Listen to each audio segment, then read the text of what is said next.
ನಾನು ಅದನ್ನ ಎಲ್ಲೋ ಓದಿದೆ, ಅದಕ್ಕೆ ಟ್ರೈ ಮಾಡ್ತಿದ್ದೀನಿ. ಆಕ್ಚುಲಿ ಅದು ವರ್ಕ್ ಆಗುತ್ತೆ. ಇವಾಗ ನೀನು ಟ್ರೈ ಮಾಡು. ನಮ್ ಕನ್ನಡ ಮ್ಯೂಸಿಕ್ ಇಂಡಸ್ಟ್ರಿ ತುಂಬಾನೇ ರಿಚ್ ಆಗಿದೆ. ಬಿ ವೋಕಲ್ ಫಾರ್ ಲೋಕಲ್ ಅಂತ ಪ್ರೈಮ್ ಮಿನಿಸ್ಟರ್ ಹೇಳಿರುವಾಗ ನಾನು ಹಾಡನ್ನ ಕೇಳಿ ಅದನ್ನ ಹಾಡೋದ್ರಲ್ಲಿ ಏನ್ ಹೆಚ್ಚುಗಾರಿಕೆ. ಬಲ್ಲ ಬಾಯ್.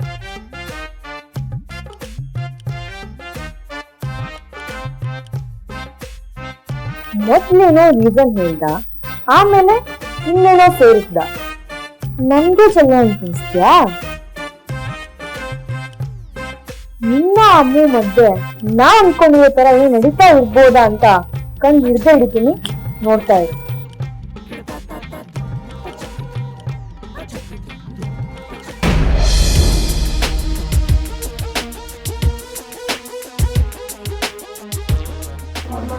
Good morning.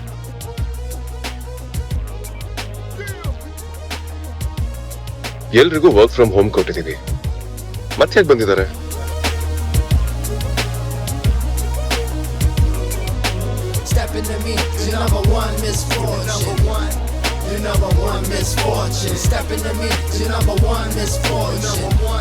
Your number one misfortune. I step up on the block, everybody make a scene with my fresh white tee, rockin' 501 jeans. Don't need a drop top on your flashy flash things. Give me 16 bars, watch the styles that I bring. I'm shining like a star cause I'm stunning with my team. Go ahead and close your eyes, ain't no way to shake my gleam. Let's try and go to sleep, you gon' see me in your dreams. I'm sitting at the top like the LA Lakers.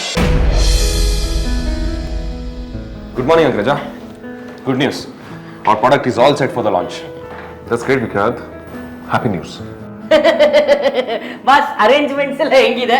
ಹಬ್ಬ ತರ ಇದೇನು ಆಫೀಸಾ ಮದುವೆ ಮನೆ?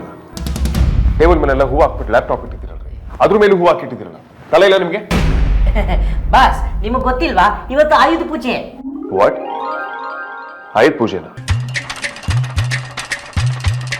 Office ನಂದು. ಯಾರಿ ನಿಮಗೆ ನನಗೆ ಕೇಳಿದ ಆಯುಧ ಪೂಜೆಗೆ ರೆಡಿ ಮಾಡೋದಕ್ಕೆ ಹೇಳಿದ್ದು?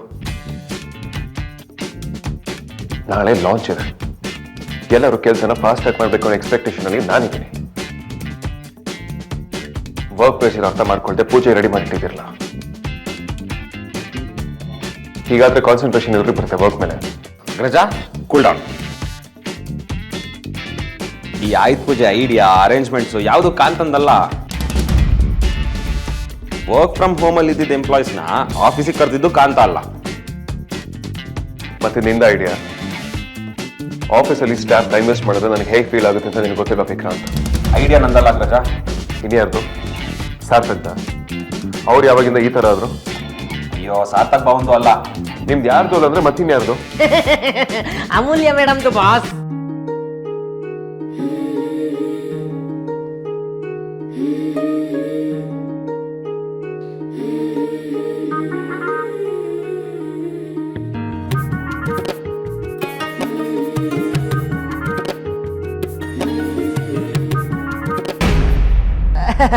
ಎಲ್ಲ ಡೆಕೋರೇಷನ್ಸ್ ತೆಗೆದು ಎಂಪ್ಲಾಯೀಸ್ ನ ಮನೆ ಕಳಿಸ್ಬಿಡ್ಲಾ ಬಾಸ್? ಏನ್ ಆಟ ಆಡ್ಬೇಕು ಅನ್ಕೊಂಡಿದ್ದೀರಾ? ಪಾಪ ಎಲ್ಲ ಮನೆಯಿಂದ ಬಂದಿರ್ತಾರೆ. ಈಗ ಮತ್ತೆ ಮನೆಗೆ ವಾಪಸ್ ಹೋಗಿ ಅಂದ್ರೆ ಔಟ್ ಟೈಮ್ ವೇಸ್ಟ್ ಮಾಡ್ದಾಗತ್ತೆ. ನಾಳೆ ಹೇಗಿದ್ರು ವರ್ಕ್ ಮಾಡ್ತಿದೀವಲ್ಲ, ಇಟ್ಸ್ ಓಕೆ, ಲೆಟ್ಸ್ ಸೆಲೆಬ್ರೇಟ್. ಹೆಣ್ಮಕ್ಳೇ ಸ್ಟ್ರಾಂಗು ಅಂತ ಮತ್ತೆ ಕನ್ಫರ್ಮ್ ಆಗೋಯ್ತು. ಈಗಲೇ ಲೇಡಿ ಬಾಸ್ಗೆ ಈ ತರ ಹೆದರ್ತಾ ಇದಾರೆ ನಮ್ಮ ಬಾಸು. ಇನ್ನು ಮದುವೆ ಆದ್ರೆ ಪಕ್ಕ ಅಮ್ಮನವ್ರ ಗಂಡನೇ.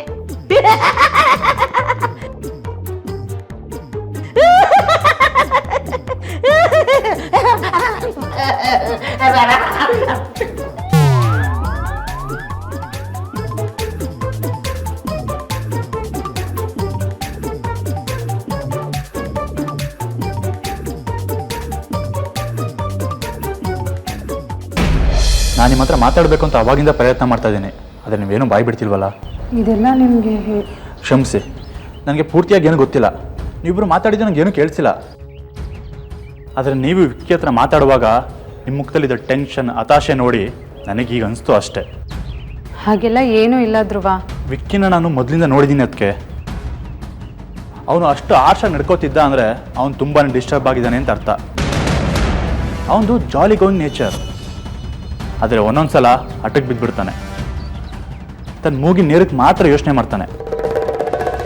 ನಿಮ್ಮಿಬ್ಬರಲ್ಲಿ ಏನು ಸಮಸ್ಯೆ ಆಗಿದೆ ಅದಕ್ಕೆ ಹೇಳ್ಕೊಳ್ಳಿ, ಪರವಾಗಿಲ್ಲ. ಅದು ಸಾಧ್ಯ ಇಲ್ಲ ಧ್ರುವ. ನಮಗೆ ದಾರಿ ತೋರದೇ ಇದ್ದಾಗ ನಾವು ಅದನ್ನು ಇನ್ನೊಬ್ರ ಹತ್ರ ಹೇಳ್ಕೊತೀವಿ. ಅವರು ಅದನ್ನು ಹೊರಗಡೆ ನಿಂತು ನೋಡ್ತಾರೆ. ಆವಾಗ ಹೊಸ ದಾರಿ ಕಾಣ್ಬೋದಲ್ವಾ? ಯಾಕೆ ನೀವು ಒಬ್ಬರೇ ಉದ್ದಾಡ್ತೀರಾ? ಹೇಳ್ಕೊಳ್ಳೋಕ್ಕೆ ಪರವಾಗಿಲ್ಲ. ನೀವು ಹೇಗೆ ವೇದಾಂತ್ ಪವನ್ ಹತ್ರ ನಡೆದಿರೋ ಜಗಳದ ಬಗ್ಗೆ ಯಾರ ಹತ್ರನೂ ಮಾತಾಡಲ್ಲ ಅಂತ ಪ್ರಾಮಿಸ್ ಮಾಡಿದ್ರು, ನಂದು ಹಾಗೆ ಅನ್ಕೊಳ್ಳಿ.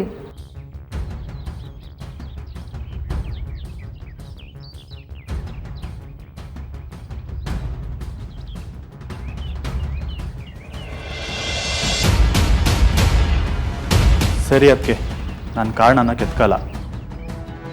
ಆದರೆ ವಿಕ್ಕಿ, ನೆನ್ನೆ ನಿಮ್ಮನ್ನ ನಡೆಸ್ಕೊಂಡಿದ್ದ ರೀತಿ ಸರಿ ಇಲ್ಲ. ಅದೇ ಕಾರಣಕ್ಕೆ ನಾನೀಗ ಆಫೀಸ್ ಹತ್ರ ಹೋಗಿ ಬರೋಣ ಅಂತ ಅಂದ್ಕೊಂಡಿದ್ದೆ. ಆಫೀಸ್ ಹತ್ರನಾ? ಯಾಕೆ? ನಾನು ಅವನ ಹತ್ರ ಮಾತಾಡ್ತೀನಿ. ಅವ್ನ ನಡವಳಿಕೆ ಸರಿ ಇಲ್ಲ. ಅದನ್ನೇ ಯಾರಾದ್ರೂ ಅವ್ನು ತಿಳಿಸಿ ಹೇಳ್ಬೇಕಲ್ವಾ? ಒಂದು ನಿಮಿಷ. ವಿಕ್ಕಿ ಅವರು ಮನಸ್ಸಲ್ಲಿರೋದನ್ನ ಮಾತಾಡ್ಬಿಡ್ತಾರೆ. ಆದರೆ ನಾನು ಸ್ವಲ್ಪ ಕಡಿಮೆ ಮಾತಾಡೋದು, ಹಾಗಾಗಿ ನಿಮಗೆ ನನ್ನ ಮೇಲೆ ಪಾಪ ಅನಿಸಿರುತ್ತೆ.